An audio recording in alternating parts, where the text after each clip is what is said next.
Welcome to this deep dive. So today we're pointing our lens at the 2026 smash hit romantic black comedy, The Drama. Oh man, what a movie. Right. I mean, written and directed by Kristoffer Borgli, starring Zendaya and Robert Pattinson. This is a film that just completely hijacked the cultural conversation this year. It really did. You couldn't escape it. Exactly. So to unpack this massive phenomenon, we've pulled together a pretty comprehensive stack of sources for you. We're diving into the film's extensive Wikipedia page for, production and reception facts. And we're also drawing really heavily from 3 incredibly detailed YouTube video essays and reviews. Yeah, specifically from the creators IHGTV, Jeremy Jans, and the channel Woman Caring Man. Those were so thorough. They really were. And to capture the raw, unfiltered reaction of the general public, we're pulling audience reviews straight from IMDb. The sheer volume of analysis out there on this one film is just staggering. I mean, it really speaks to how complex the material is. Oh, totally. So our mission today, right, is to explore the cinematic magic trick. We're going to break down how a movie marketed to the absolute hilt as this breezy, aspirational, A-list romantic comedy secretly housed this pitch-black, highly controversial psychological premise. Yeah. It's a film that violently divided film critics, drew intense anger from real-world advocacy groups, and yet it somehow, defying all conventional box office logic, went on to gross a staggering $195 million worldwide. which is just insane for this kind of movie. Right. So we're going to unpack the film's central, deeply uncomfortable philosophical questions about shame, about the metric by which we judge the people we love, and whether we can ever truly know the person sleeping next to us. But, because the premise relies on this incredibly jarring twist, and given the nature of that twist, we really need to be very clear about our boundaries before we get going. Absolutely. Yeah. Given the intense real-world grief surrounding the issue of school violence, we need to be crystal clear to you, the listener. Our job today isn't to take a political stance. Right. No. We are not endorsing the film's provocative choices or any specific viewpoints on gun control. We are here strictly to look at the blast radius of this movie, like what the director did, how the actors executed it, and why critics, audiences, and advocates reacted so explosively. Exactly. We're reporting impartially on the art and the reactions to it, exactly as they exist in our source material. That boundary is crucial because the film deliberately plays with our sense of safety, both socially and narratively. Yeah, it really pulls the rug out from under you. Which brings me to this metaphor that kept popping into my head while I was reading through the Jeremy Jans review. Oh, yeah. What was it? Okay, so think about the experience of buying an old house, right? Okay. You walk through it the first time, and it's beautiful. You see this stunning Victorian facade, perfectly preserved hardwood floors, those gorgeous floor-to-ceiling windows. You fall in love with the aesthetics.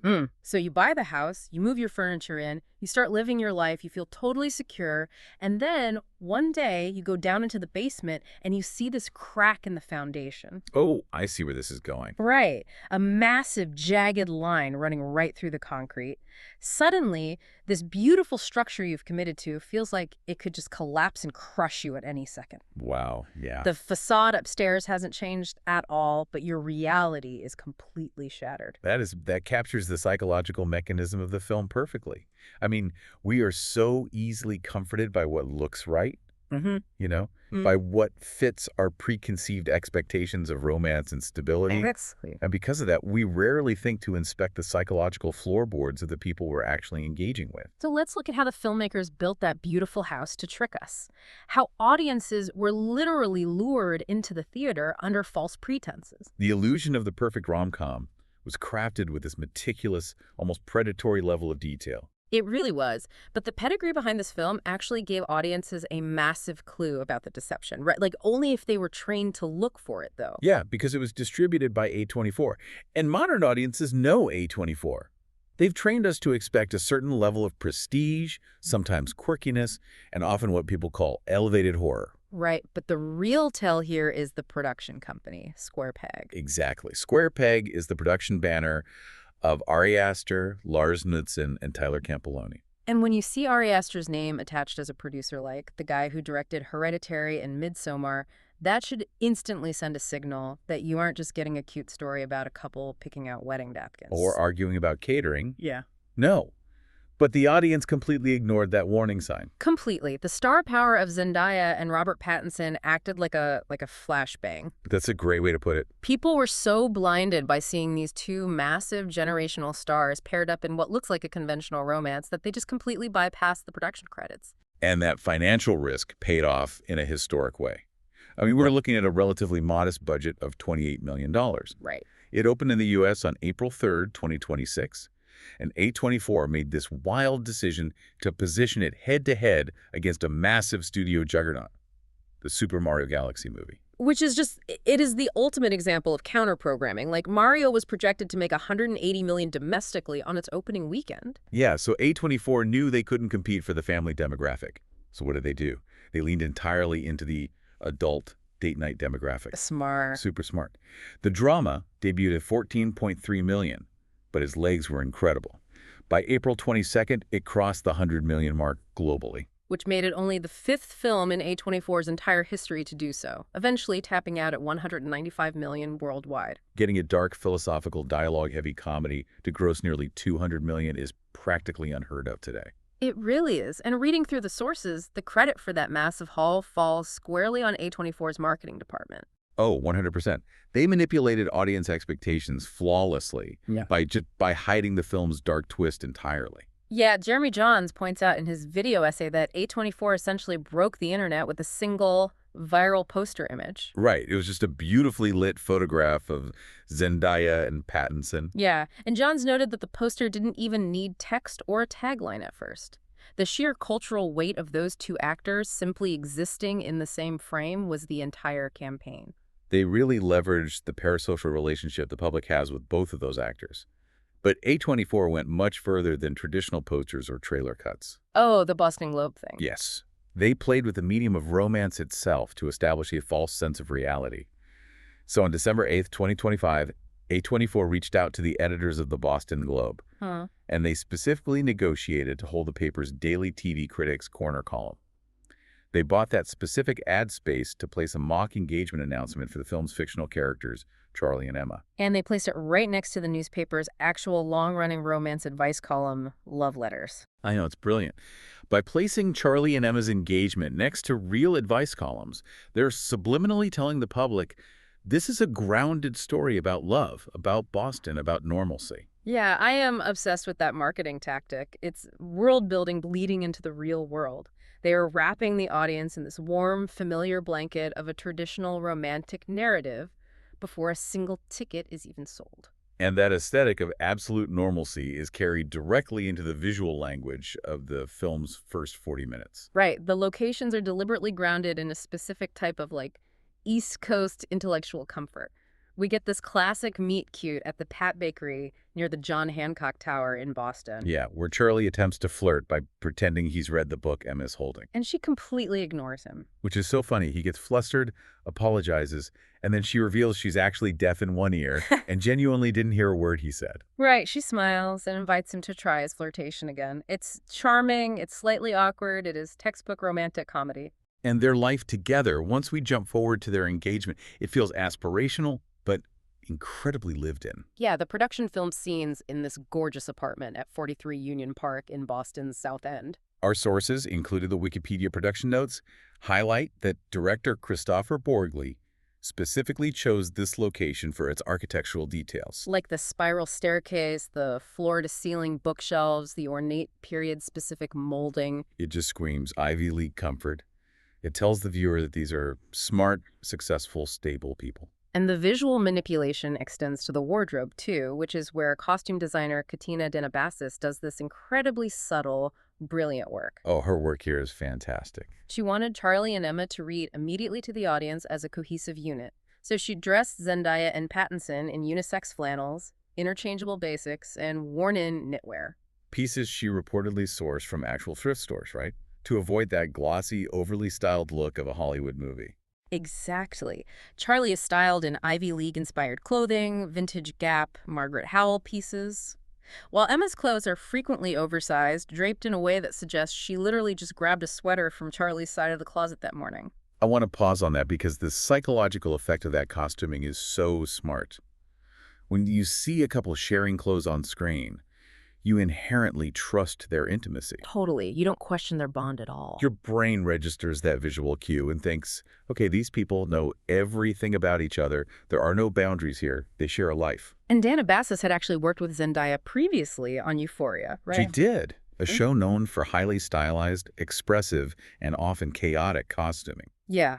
But here, she strips all of that away to build this armor of absolute wholesomeness around the character of Emma. So going back to your Trojan horse idea, Yeah, the entire first act of the drama is the beautiful wooden horse. exactly. It's Zendaya and Robert Pattinson in vintage Gap flannels, flirting in a Cambridge bakery, living in an apartment with a spiral staircase surrounded by books. It is precision engineered to lower your defenses. You settle into your theater seat thinking you're watching a breezy, slightly quirky romance about wedding planning.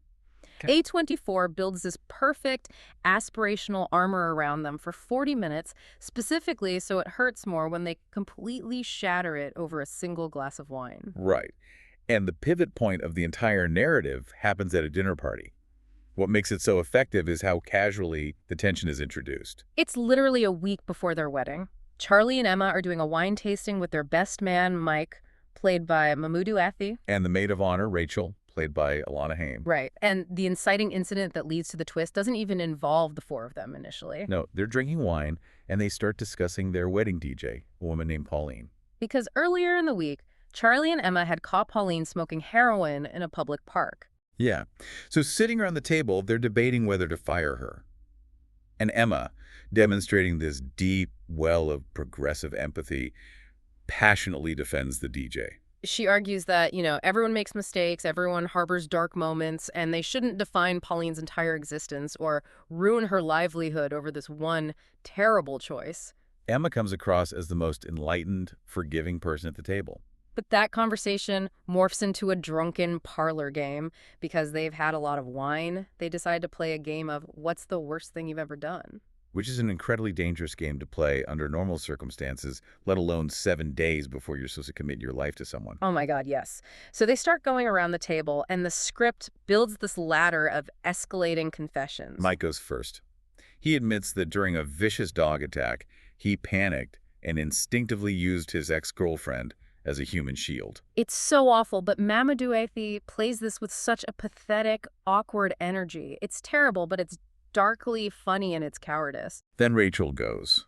Alana Haim's character admits that when she was a kid, she bullied a mentally disabled neighborhood boy, someone she refers to as slow. Ugh.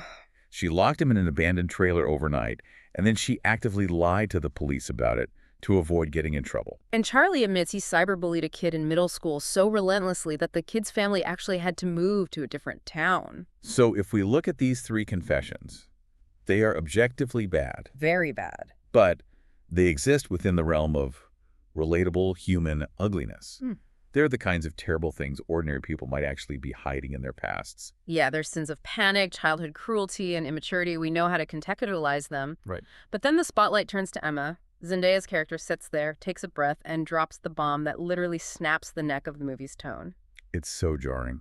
She reveals that when she was 15 years old, she meticulously planned to commit a mass shooting at her high school. The YouTube channel Woman Carrying Man spent a long time dissecting the theatrical experience of this specific moment.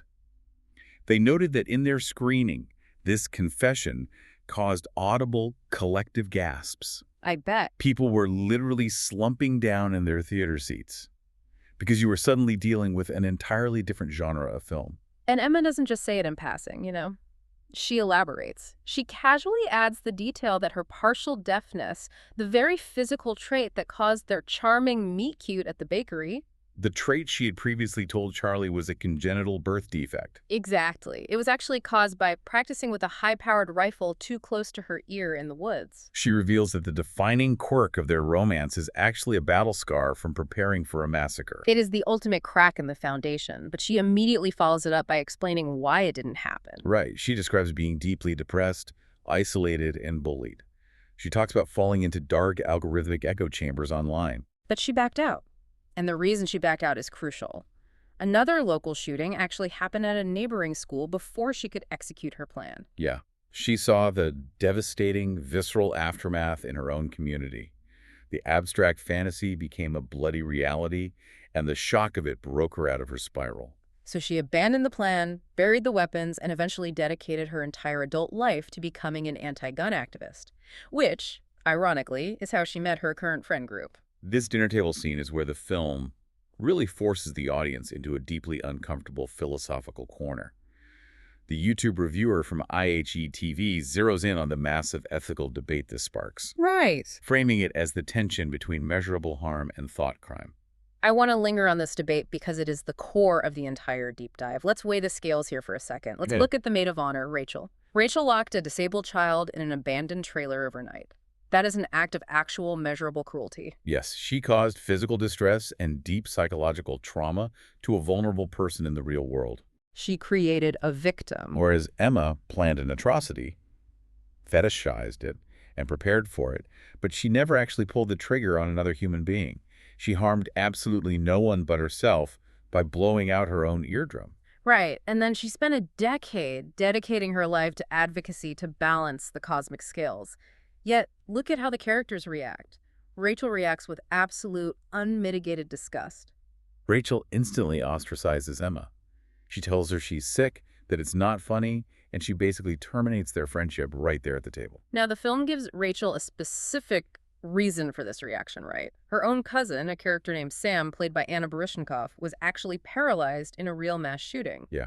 So for Rachel, this isn't an abstract philosophical debate. It's a deeply personal, lingering family trauma. But this forces the audience to check their own moral compass, and the reactions are incredibly split. They really are. Looking at the IMDb audience reviews, we found a user who gave the film a 7 out of 10, and their takeaway was fascinating. What did they say? They specifically wrote, "I didn't think the reveal was that big of a deal, so I had trouble sympathizing with anyone other than Zendaya.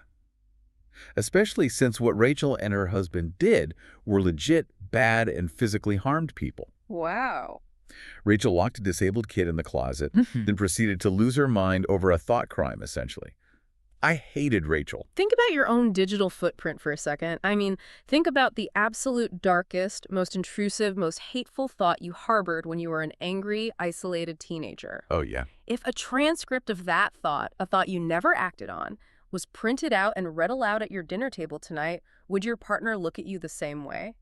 It's a terrifying question. Yeah. The film uses Rachel's hypocrisy to hold up a mirror to our own societal inconsistencies. We have legal frameworks for Rachel's actions, kidnapping, child endangerment. Right, and because we can define it legally, we somehow know how to process it socially. We can forgive it over time. But Emma's confession touches on a cultural terror that is so profound, it bypasses our logical processing. Yeah. Even though she didn't commit the act, her brain possessed the sheer capacity to construct that specific type of violence. And for society, just possessing the blueprint for that violence makes you a monster, regardless of whether you built the building. But I have to play devil's advocate here, specifically for Charlie, Robert Pattinson's character. Sure. I look at Charlie in this moment sitting at that table, and I completely understand his panic. Like, is he not completely justified in feeling like he's suddenly sleeping next to a total stranger? From his perspective, definitely. It's not just the thought crime, it's the profound lie of omission. She lied directly to his face about the origin of her deafness, which is foundational to their relationship. That's true. If she can lie about that with such ease for years, what else is she capable of hiding? Does her later life as an activist truly cancel out the fact that the person he fell in love with is a heavily curated fiction? You're hitting on the exact ambiguity the director wants you to sit with. If Emma had simply kept her mouth shut at that dinner party, she would have gone on being the kindest, most empathetic person Charlie knows. Right. Her actual nature, the reality of who she is today, hasn't changed an inch. The only thing that changed is Charlie's perception. Exactly. The film asks a terrifying question about intimacy. Is full transparency in a relationship actually a virtue? Or are there some truths, some past darknesses that are simply too heavy for love to support? And Charlie is uniquely ill-equipped to carry that weight, which leads us to look at how he processes this trauma and how the script uses his background to amplify the tension. Yeah, Kristoffer Borgli is a Norwegian filmmaker. He's an outsider looking in at American culture. And the YouTube review from IHTV highlights a brilliant, deliberate script choice. Borgli chose to keep Robert Pattinson's character, Charlie, British. It seems like a minor detail, but it functions as a vital narrative tool. Hmm. IHETV joked in their review that it's almost strange to hear Pattinson use his natural British accent because he's built a career lately on doing wild, deeply specific regional accents in indie movies. Yeah, but here, his Britishness is essential.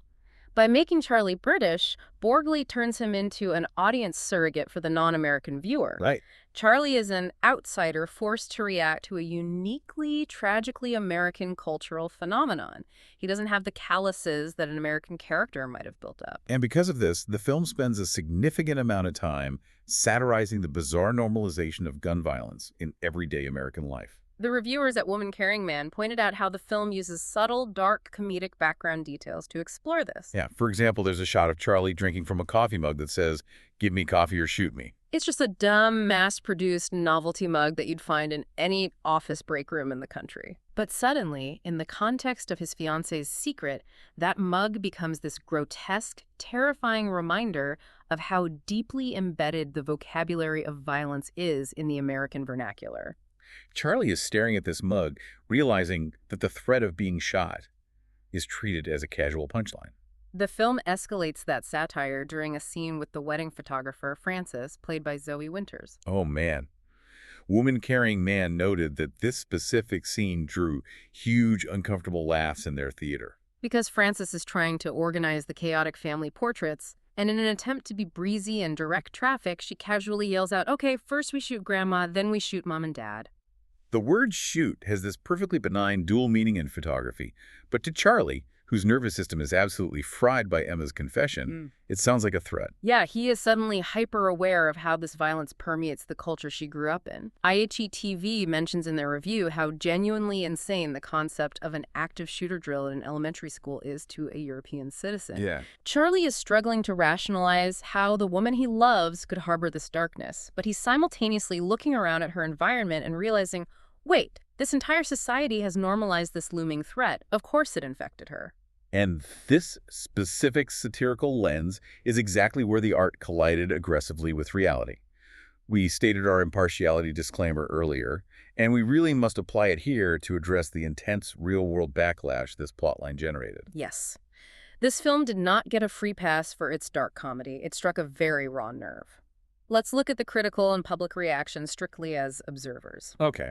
Odie Henderson, the chief film critic for the Boston Globe, gave the film 0 out of 4 stars. He didn't mince words, calling the plotline repugnant and tasteless. And Nikki Gemmell, writing for The Australian, gave it 1 star and referred to it as a repulsive mess. The backlash extended far beyond film critics debating tonal shifts. It angered real-world advocacy groups who deal with the aftermath of these tragedies daily. NBC News covered the controversy, reporting that March for Our Lives, the association led by the student survivors of the Parkland High School shooting, heavily criticized the film's marketing campaign. They characterized the campaign as deliberately misleading, taking issue with the fact that A24 hid the twist and explicitly instructed journalists under embargo not to mention the theme of school shootings prior to the film's wide release. Furthermore, Tom Mauser, the father of a victim of the Columbine High School shooting, spoke out publicly against the movie. He stated that the film humanized school shooters by treating Emma's past as a narrative device for a romantic comedy. Again, we are not here to debate Mr. Mauser or validate the critics' outrage. We are just laying out the facts. Yeah. Kristoffer Borgli chose a highly sensitive, universally terrifying radioactive topic to build his film around. He brought a European satirical lens to a profound American grief, and the reaction to that choice was, predictably and understandably, explosive. It forced a conversation about the boundaries of satire. Like, can a filmmaker successfully or ethically satirize a phenomenon that causes such profound, ongoing, real-world devastation? For critics like Henderson and Gemmell, the answer was a definitive, hard no. It was an overstep. But for critics like William Vibiani of THRAB, who praised the film's massive tonal ambition and its blend of psychological horror with comedy, the answer was yes.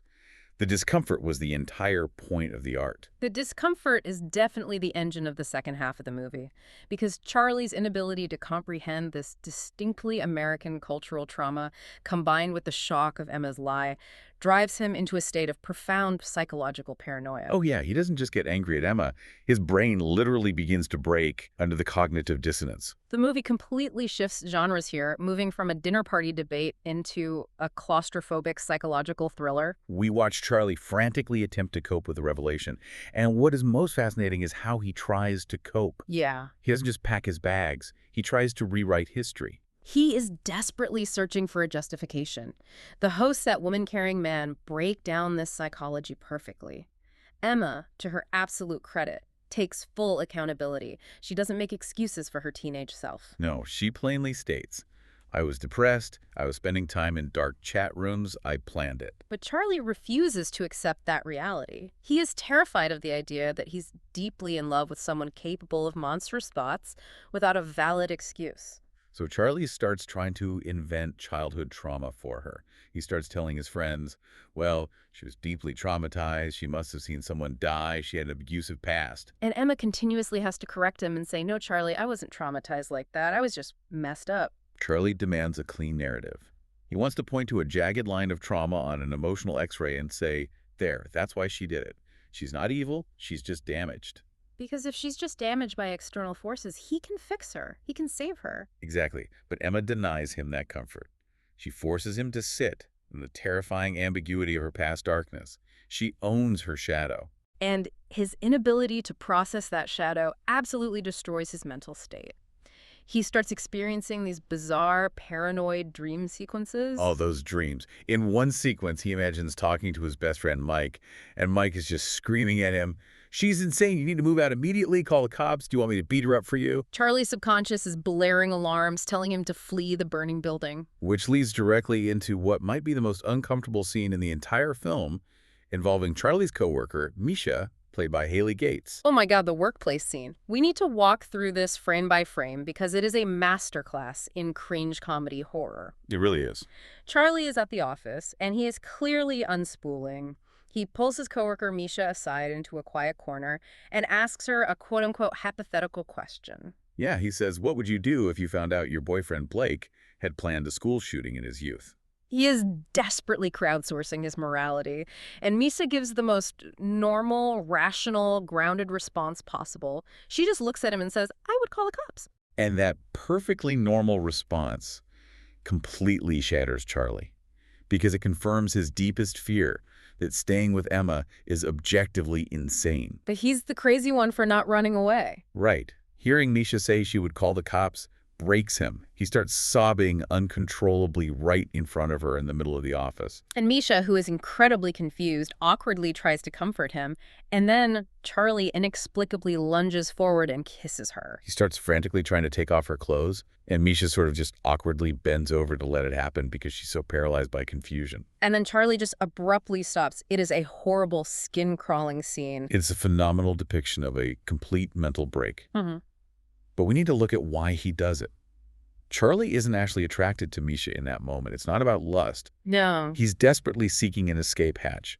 He wants to blow up his relationship with Emma so he doesn't have to make the hard, conscious choice of leaving her over her past. Right.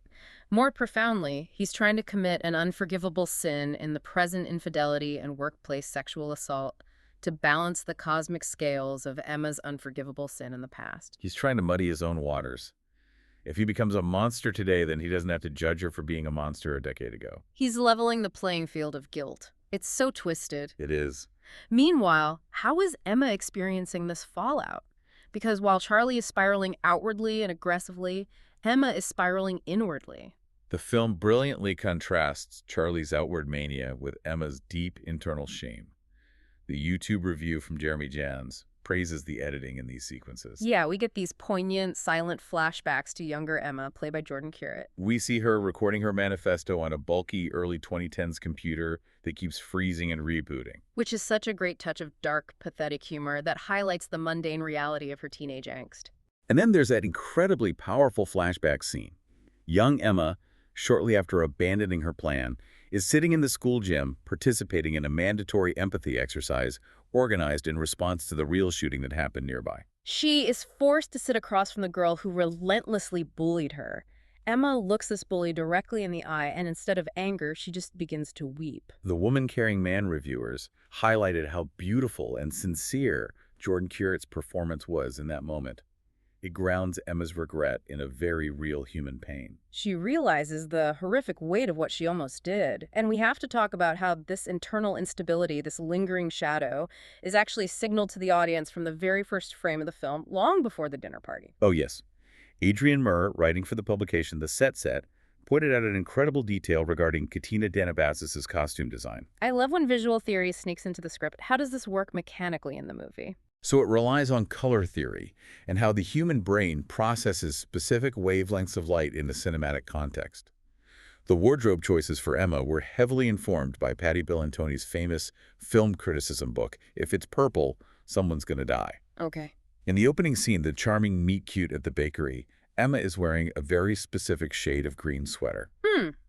According to Danabasis, drawing on Bellantoni's research, in the visual language of cinema, that specific muted green is frequently used to subconsciously signal to the audience that a character possesses a fractured psyche or hidden mental instability. It's an uneasy color. That is so cool. So while she's wearing Charlie's oversized clothes to project intimacy, the color of those clothes is quietly whispering to the audience's subconscious that something is very wrong. They were literally weaving the crack in the foundation into the fabric she's wearing when we first meet her. The audience feels that something is off, even if they can't articulate why. So we have Emma drowning in historical shame and Charlie drowning in present-day paranoia. And the true tragedy is that neither of them is actually talking to the other. Yeah, the expert consensus across almost all the reviews we analyze is that miscommunication is the real antagonist of the drama. Charlie and Emma's relationship is failing in the present, not necessarily because of the dark secret from the past, but because neither of them has developed the emotional vocabulary to talk about it honestly in the present. Charlie hides his paralyzing fears and his bizarre encounter with Misha. Emma hides her ongoing nightmares and her deep, suffocating isolation. It's like putting a tightly sealed lid on a boiling pot of water. The pressure is building, the private, uncommunicated anxiety is expanding rapidly, and you just know it's going to blow. And where does it inevitably explode? In the most public, high-stakes, socially rigid venue possible, their wedding day. Which brings us to the third act, a sequence of escalating disasters that we can call chaos theory. The third act of this film is a masterclass in compounding tension. Everything that can theoretically go wrong goes disastrously wrong. It is Murphy's Law operating on steroids. Let's set the scene. First of all, despite Emma's plea for empathy at the dinner party, they actually went ahead and fired their original DJ, Pauline, because of the heroin incident. They replaced her at the last minute with a guy named Ivan, played by Jeremy Lavick. And Ivan is just this spectacularly incompetent, overwhelmed AV guy. And remember the maid of honor, Rachel, the one who locked a disabled kid in a trailer and then judged Emma. She is furious. She didn't even want to attend the wedding after the dinner party revelation, but Charlie practically begged her to come to keep up appearances. Right, so she shows up, she gets incredibly drunk, and she delivers a deeply passive-aggressive maid of honor speech. She's standing at the microphone, vaguely alluding to Emma's profound dishonesty and Charlie's foolishness for going through with the marriage. The tension in the room is thick enough to cut with a knife. And then the misunderstandings start stacking up like dominoes. Emma goes to the bathroom to escape the tension. Yeah. While she's in a stall, she overhears Charlie's coworker, Misha, talking to someone at the sinks. Misha's talking, and she casually drops the word shooting. Emma, whose nervous system is already operating at maximum capacity, instantly assumes that Misha is gossiping about her teenage secret. Emma assumes the entire wedding party knows. So Emma bursts out of the stall and violently confronts Misha. But the dramatic irony here is exquisite. Misha has absolutely no idea about Emma's past. Right. When Misha says shooting, she's likely using it in a colloquial sense or talking about a photo shoot or something entirely benign. But during the confrontation, Misha is bewildered. Because Misha assumes Emma is confronting her about the fact that Charlie cornered her, kissed her, and tried to strip her at the office. So backed into a corner, Misha defensively blurts out that Charlie kissed her first and that she didn't initiate it. Boom. Emma finds out her fiancé cheated on her and practically assaulted a coworker days before the wedding. The reviews note that the look of sheer devastated shock on Zendaya's face in this scene is incredible. And this revelation leads directly into the sensory overload sequence that Jeremy Jans and IGTV absolutely raved about. The film's technical elements, the editing, and the sound design completely take over the narrative here. It's a brilliant piece of technical filmmaking. Out in the reception hall, the new, incompetent DJ, Ivan, is fumbling with the audio cords. Right as the emotional tension hits its absolute peak, Ivan miswires the equipment. And that creates a massive, deafening electrical pop through the giant speakers. And that pop sounds exactly like a gunshot. Precisely. And we have to consider what that specific sound does to Charlie's brain in that exact moment. He is already strung out. He is paranoid. He has been obsessing over Emma's capacity for violence for a week. That sudden violent sound completely shatters whatever fragile grip he had left on reality. His immediate instinctual thought is that the worst has happened. That Emma has snapped. His brain goes straight to the massacre, and that utter break from reality leads to the speech. Charlie rushes the stage, grabs the microphone from Ivan, and delivers what has to go down as the most panicked, disastrous, self-immolating wedding speech in cinema history. Oh, it's so hard to watch. He's looking out at this room full of confused friends and family, and he just starts defensively screaming, "Emma didn't do anything. She didn't do it. I promise you, she didn't do anything." Which, of course, just makes every single guest in the room wonder what terrible, horrific thing she supposedly did. Exactly.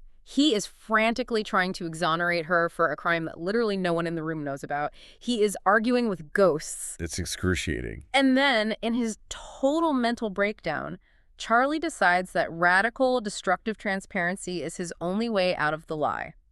So he publicly, over the microphone to his entire family, apologizes to Emma for cheating on her with Misha. And then, desperately trying to salvage some bizarre sense of romance, he wildly pivots and starts talking graphically and inappropriately about how great their sex life is to prove they are a good couple. It's the complete dissolution of social norms.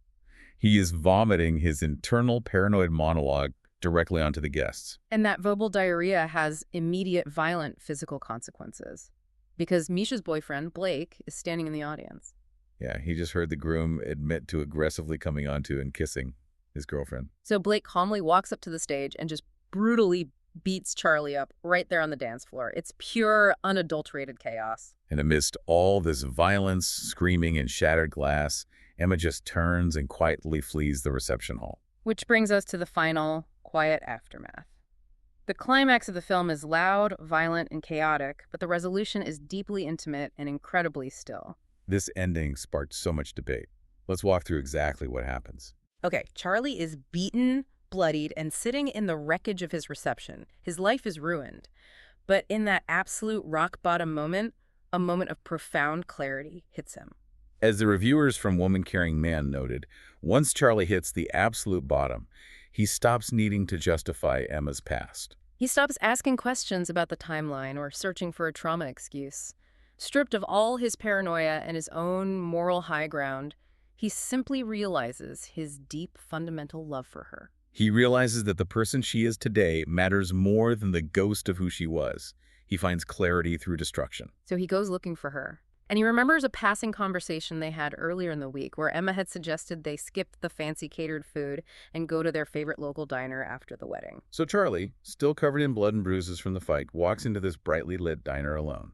He sits in a booth. And a little while later, Emma walks in, still wearing her Jenny Yu wedding dress. She slides into the booth across from him. Now, earlier in the film, whenever things got tense or awkward between them, Emma had suggested they play a game where they start over, role-playing that they were meeting for the very first time to erase the tension.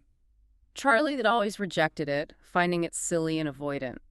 But now, sitting in the diner amidst the smoldering wreckage of their lives, they look at each other. They reintroduce themselves. Hi, I'm Charlie. Hi, I'm Emma. They speak to each other as if they are strangers meeting for the very first time. They are smiling at each other, but tears are streaming down their faces, and that is exactly where the movie cuts to black. It is the ultimate Rorschach test for the audience. Mm-hmm. And I think the brilliance of Borgli's script is that it forces you to decide what that moment means. How do you interpret it? Well, it can be viewed as a genuinely beautiful romantic reset because they finally know the truth. They aren't hiding the crack in the foundation anymore. They've seen the absolute ugliest parts of each other. Her terrifying past darkness, his present cowardice, paranoia, and infidelity. The illusion of the A24 Trojan horse is gone. So choosing to start over in that diner isn't based on a curated lie. It's based on a radical, terrifying acceptance of the ugly truth. I hear that interpretation, but I have to push back hard on the romance of it because I look at that ending and it terrifies me. Really? An IMDb review by a user who compared the film to the anxiety-inducing movies of the Safdie brothers like Uncut Gems noted that the ending doesn't quite stick the landing for them because the wave of anxiety never fully crashes. It leaves you feeling deeply uneasy. Yes. I lean toward the idea that this is a deeply delusional coping mechanism. You can't just wish away the trauma of that wedding or the reality of her confession by playing a game of pretend in a diner. I mean, it's a survival mechanism. They are agreeing to pretend the house is perfect, even though they both know they have to step carefully over the broken floorboards for the rest of their lives. Yes. They are moving back into the house with the cracked foundation because they are too exhausted to build a new one. Man, what a heavy, incredible movie. Let's bring this all together.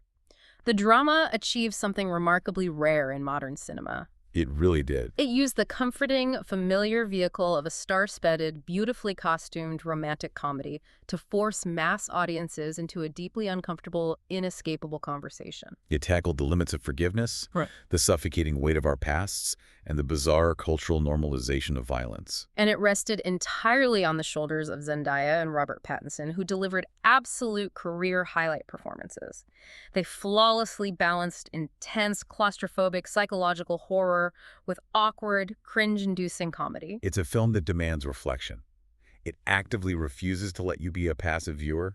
It forces you to take the stand and judge the characters, and by extension, yourself. And that leads me to you, the listener. I want you to really sit with the central premise of this movie. Imagine you are sitting at a table with your partner and your closest friends tonight. If you were forced under the influence of truth serum or just a little too much wine to reveal the absolute worst thing you've ever done or the darkest thing you ever thought about doing, how would they view you? Could your relationships survive total transparency? Can we ever truly separate the person we were in our darkest, most isolated moments from the person we present to the world right now? It's the terrifying thought experiment about the limits of unconditional love. It is, and I want to leave you with a final, provocative thought that expands on the themes we've explored today. All right. We are living in a digital era where everyone's past is permanently recorded. Every bad tweet, every angry forum post, every awkward phase, every mistake is archived online forever. We have constructed a culture that is absolutely obsessed with finding, highlighting, and punishing old mistakes. The drama takes that reality and asks an incredibly difficult question for our age. If a person does not commit a physical crime, but holds a profound darkness in their mind, a darkness they eventually overcome, learn from, and actively fight against, does society owe them the grace to let them start over? Or are they permanently, irreparably stained by the ghosts of what they almost did? When you go down into the basement and see that crack in the foundation, do you pack your bags and abandon the house? Or do you grab some tools, accept that it's damaged, and decide to live there anyway? Think about it. We'll catch you on the next deep dive.